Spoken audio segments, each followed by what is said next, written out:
back. WNST, Towson, Baltimore, and Baltimore Positive. We are surrounded by royalty in the Ville today. I even dressed up today, Don Moeller. You know, we're gonna have an event like this. 2 Baltimore County executives for the second time in history here on the program. Don Moeller, of course, riding shotgun. We're at State Fair. I've already had the Eggs Benedict here this morning. Don's gonna have some chicken and waffles. Ted's gonna have some lunch as well.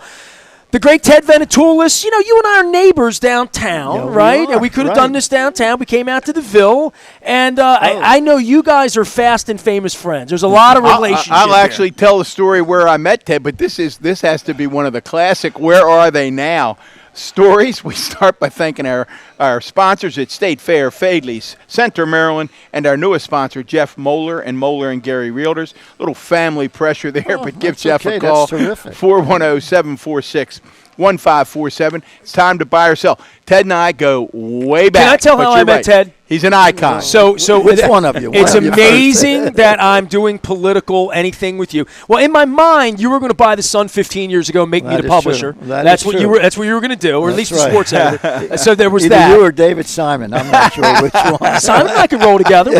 We'd fix everything about Baltimore. Okay. But when I was a little boy, my dad was politically active. So my dad was born in 1919 in Scranton, Pennsylvania, and he walked soup lines. He always hated Herbert Hoover. Talked about FDR and Kennedy, like a man who was born of that era. And in the early 70s, my dad was politically active, and a man named John Coulihan. John Coulihan, state senator, the Lion of Halethorne. The Lion of Halethorne. And so he got my parents' custody of me. So he became a family friend, and we campaigned for him, and we campaigned against you. That's so, right. So the very first time, did not like me. No, he didn't. So I stood in front of Colgate Elementary as an 8-year-old boy, saying, "Don't vote for Ted Venetoulis. You got to vote for John Coulihan." That is good. So all these years later, we beat the hell out of you, John Coulihan. But that's right. Coulihan was one of the elected officials. Well, a lot of them. The old guard was not with me at the time. Well, I just want to let you know the first time I heard your name was campaigning against you, and it's an honor all these years later to have you fit and fiddle and a spokesperson for all things good about our world. Well, we're talking way too much, but we are going to talk about how we both got to know Ted. I was actually knocking on doors for Ted down in Lansdowne because I was teaching there. What year? 1974. And we had a forum. Bev Hickman, who was social studies teacher, and I sponsored a forum for county executive candidates. And you have to understand, now we joke, as Ted knows, and those of you watching on Facebook, you'll understand this. We all former county executives, and they're only, including County Executive Johnny O, there are only 14 of us. Right. So those pictures hang in the wall, good, bad, and the ugly. And we always kid Ted whenever he comes in. He's the only one to this day, some 40 or 50 years after he was county executive, who looks like his picture could have been taken yesterday. Kevin used to say that all the time. We don't understand it. Do you have any secret to Fountain of Youth, Ted Venetoulis? No, I have a wonderful wife, great kids. I enjoy my life. I've been able to do a lot of things, maybe in kind of a Renaissance style. I write, I teach, I argue. Ted, before we get into like all this, the campaigns, been a publisher, and we're going to talk about all of that. It's going to be a great Where Are They Now segment. But you and I were joking before we came on. Your love affair with Baltimore and really with politics begins many moons ago in Patterson Park, and you're a Baltimore boy. Absolutely. I was the first county executive to be born and raised in Baltimore, and then became county executive. First one. So tell us a little bit about, we have this belief, we go to it every time on Baltimore Positive, that who folks are today really is a reflection of where they began. Talk to us about growing up in Patterson Park, what you learned from your parents, what it was like. You were a big Red Shield Boys Club guy. Talk to us a little bit about growing up over there in that era.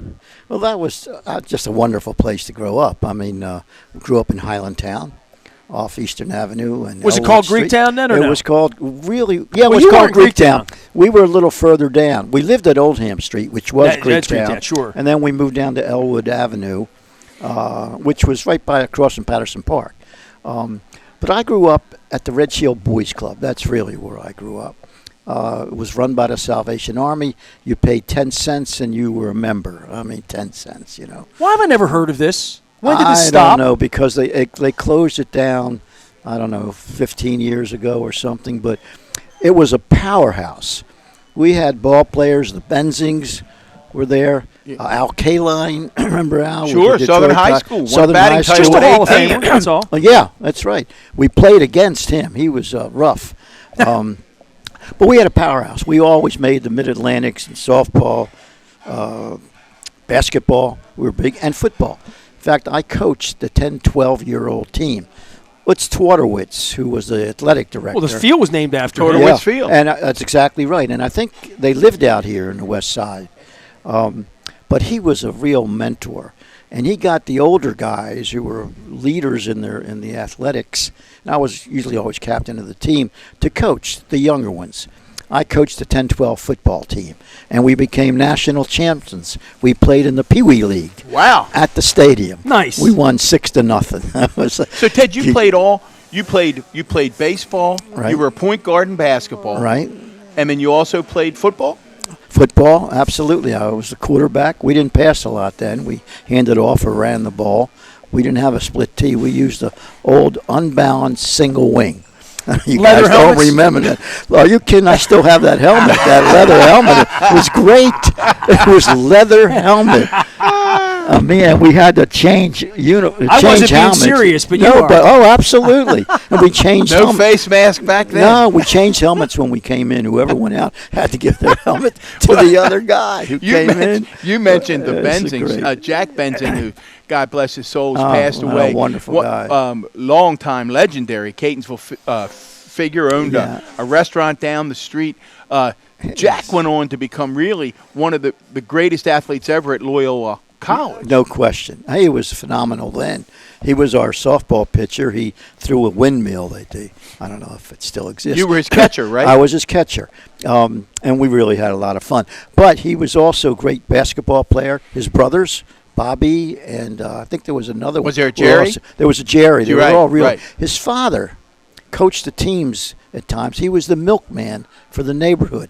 My dad worked at the Point, at Sparrows Point, 17 years So did my as dad. a janitor. There you go. Well, that's where we grew up. That's why the Point is such an icon to us, and why we've helped them get what they needed, as you know, as Kevin and yourself did. But it was a wonderful place. I mean, I was there I'd get out of school, I'd do a little bit of homework, dash up to the league, and we had a basketball court, by the way, that was no bigger than this. I mean, and we knew how to play that court.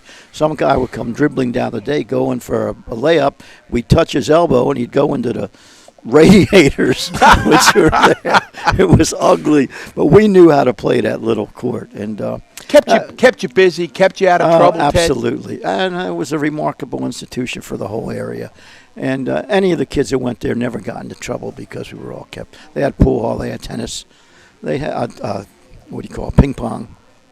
It was great. Now was Baltimore crazy, man. I'm a sports guy, 30 years. First of all, I didn't know how much you like sports, and we are 5 minutes into this thing, and all we've talked about is sports. Sports in your life. That was our life growing up. That's what kept us out off the streets. I'll tell you, by the way. Go ahead. Remember Chuck? What was it? Edelson, the referee.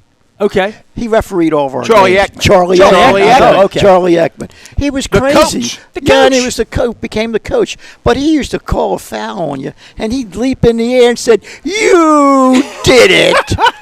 What? Do you I remember? got you. I got you. I He remember, would for those of you scream. listening in your car and not watching on Facebook, we are with former Baltimore County Executive Ted Venetoulis. He's involved in all kinds of things. We're now talking about growing up in Patterson Park, and he just invoked Charlie Ekman. Do you remember one of Ekman's greatest moments? Remember when Dean Smith, University of North Carolina, used to run the four corners before the shot clock? my. Ekman brought the stool And out. Charlie bought a chair out and just sat. Oh, no kidding. And he said to Dean, when you're ready to start playing, I'll be ready to start refereeing. I'll start refereeing. Good for him. And you can go to sleep on them chairs. one of for the great things. Good Ted, for Ted, him. looking back though, I'm as you're talking and how important Red Shield was. I'm trying to think. This is what year? This is back in Well, it the had to be 40s? the 50s, Early I think. 50s? Yeah, early so 50s, when, somewhere in when that you're playing late sports 50s. at that time, is it segregated?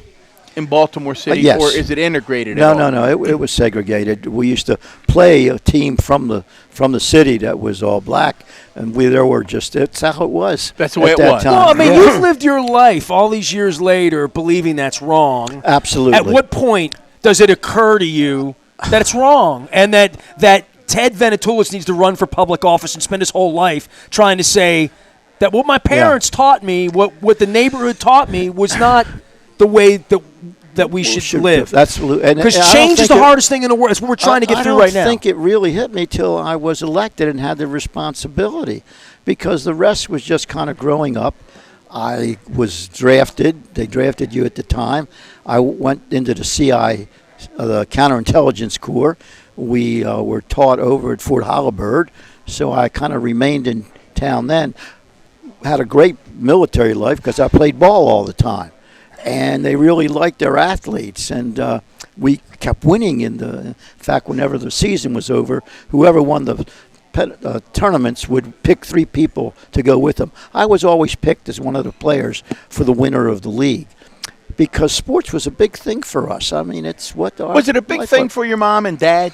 Well, what was it like growing up in a Venetoulis household? My mom could care less about, as long as we were off the street and did our chores around the house. My dad came to every game. He would sit there. He did not speak good English. Were they first generation, Ted? They were first generation, and sports did not come natural, other than like soccer. If you're from Greece, right? Right, but I didn't play soccer. We played football. But soccer was a big East Baltimore. Of course, a big East Baltimore. But your dad came to all the games. Came to the games, and I remember. Here's how I started catching. The catcher's mask got broke, and the ball went through and hit our catcher in the head. The masks at that time were not what they are today, and they put me in to catch. Because you had courage. Whatever it was. The mask was is expendable. Put Right? Venetoulis is nuts. My dad. Catch. You're right. My dad went wacky, and not wacky. He went out and bought a mask for the team because he wanted his son to have a mask. Now, we didn't have any money. He thought his son having not a broken nose every other game was a good thing. We didn't have any money. And, $5 for a mask was big. But he went out and did it. Did he go down to Conklin Street where that sporting goods store Sporting was? goods stores. Wasn't a Lou's. What, Lou? Lou, come on, man. Yeah, yeah, last name. What is his last name? He also had a downtown location. Oh, yeah, well, that was the only place we went to. And we went to the Patterson movie and the old Grand movie on Highland. Did you go to the candy store on the other side of Conklin? Absolutely, on the other side. And we went. Did you get Little Tavern Burgers? Yes, of course. Are you Come kidding? on, man. And did you go to Stella's, Epstein's? Oh, yeah, for all our clothes. Oh, we got crab cakes. Look, a little warm up. Look at this. It's a little treat as we go on This here. is great. I won't be able to talk. Evan over here at State Fair is tired of seeing the Fadley's crab cakes be the only crab cake. So Evan said, "I make a crab cake too. It's not what what Miss Nancy does, Right. but we're gonna put some lemon juice on it. We have I a like break. this. We have a Look break. at this. Absolutely. This is terrific. Ted, how about the language in the Venetoulis household growing up? Do you speak Greek? Yes. Did you speak They English? spoke Greek. What was going on there? My parents insisted that we learn Greek. We had a Greek teacher that came to the house. It didn't stick with me, but it was we at that time you try to hide your ethnicity. You wanted to blend in. The American? pot. To melt in. That's exactly right. Later on, you realize, boy, we got to grab onto this ethnicity. But early on in that era, it was not easy. It's hard for your family, though. Your family came off the boat, legitimately, right? Absolutely, they came to Baltimore. Right first? on that scene in the Barry They Levinson came to movie, Ohio. Avalon. where they get off that boat. I told Barry Levinson last year he made me cry because No kidding. I've never Yeah. watched Avalon again because it upset me so much. Yeah, it just it's upset great. me for my father. It was about my dad too. They came to Weirton, Ohio for some best Baltimore movie ever made. Went for through, me. yeah, it is. I agree. Went through Ellis Island. We went back there and found their roots. Then came down to Baltimore. They got married in the old country. My mom was very, very young. What part of Greece were they from? They were from Rhodes. Okay. The island of Lachania, the town of Lachania, which is outside of the city of Rhodes. Beautiful. We've gone a number of times, visited my dad's relatives, some of whom were still alive, and my mom's relatives. We actually have property there, but they never let you get it. They want to keep it. The Greeks who are You're not there. going to live in it. Right. And there's squatters' rights. People have moved in. But that's the way. So you have. It's so fascinating, Ted.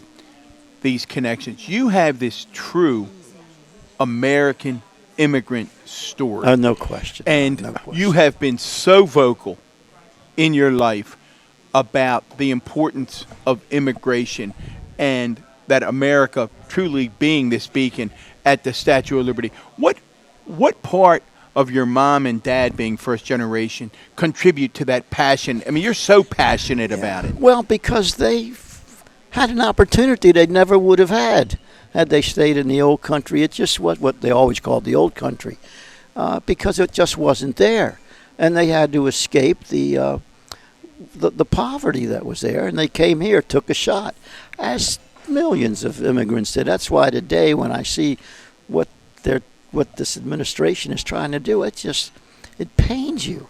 They have no idea what this country It's was not built American on. to me. Oh, absolutely. My father came here from Venezuela in the 1960s. There you are. And I've lived a dream because of my your father. My father came here My folks did and worked at Pantry Pride, bagging boxes. I mean, literally, you know? They had one objective: to get their oldest kid, me, to get to college. That's what they were after. And they worked to do that and save their pennies and monies. My mom bought a restaurant in Highlandtown, right across from the old Crown Cork and Seal, which was real busy during the wartime. They had 3 shifts. And they made some money, and, of course, what they normally did, they moved out to the county and made sure their kid went to college. When did you go to the county?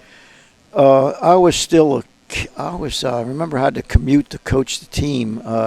It had to be in the 50s. The county in the 50s, like no beltway, right? Like there it's was a beltway. farm. No, like, but they were building the beltway at the time. They were also building the Kennedy Express. What was that? Because they called it the Kennedy Expressway. Well, it was so it had to 995. be in the 60s. 95. Yeah, it was I-95. It had to be the toll road, as my parents said. Right, the toll road. Yeah, my parents exactly still took right. Route 40 the up toll to road. Newark, Delaware, because That's they didn't want to pay the exactly toll. right. 40 was the big. Paying 50 cents to get on the highway? Right. Are you kidding? You're on a freeway, you got to pay for it. But anyhow, Did you feel as a little kid any discrimination? Yeah. Did you feel like, geez, I'm in school with all these other kids who are quote-unquote American, and my mom and dad speak broken English?